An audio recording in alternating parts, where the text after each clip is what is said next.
Դավիթ Սահակյան,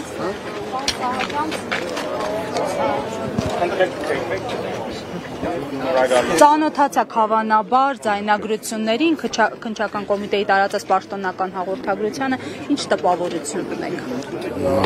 Տպավորությունս մեկն է, հերթական կեղծիք, հերթական մանիպուլյացիաներ, հերթական փորձ նվաստեցնել եւ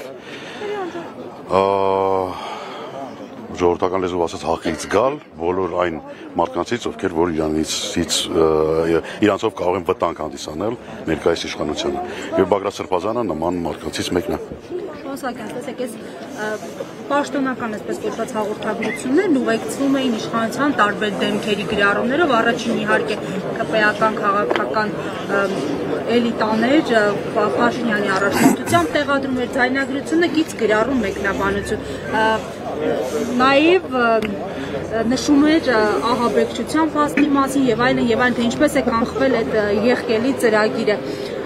Ինչ է կարծում, ինչու հենց այս պահին սա տեղի ունեցավ, արդյոք կապ կա Սամվել Կարապետյանի կալանավորմանը եւ ինչից է օրինակ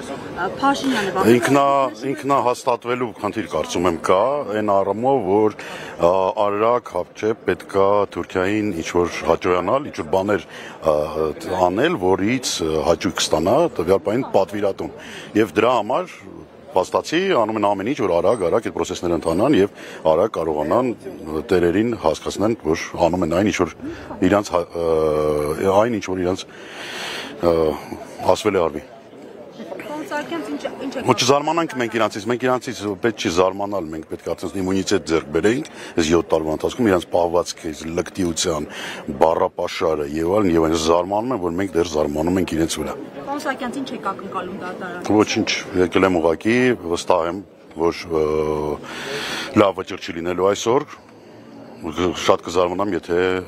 դուրս բաց թողնեն այսօր, ինչ չեմ հավատում։ Վստահ եք, որ Մասիս Մելքոնյանը, որը հայտնի է իշխանական հայացքներով նախկինում էլ Հանրապետություն կուսակցությունից է եղել, անպայման կալանք կտա։ Կարծում եմ, այո, դրա համար էլ իրան է տրվի այդ գործը։ Պատահական է այդ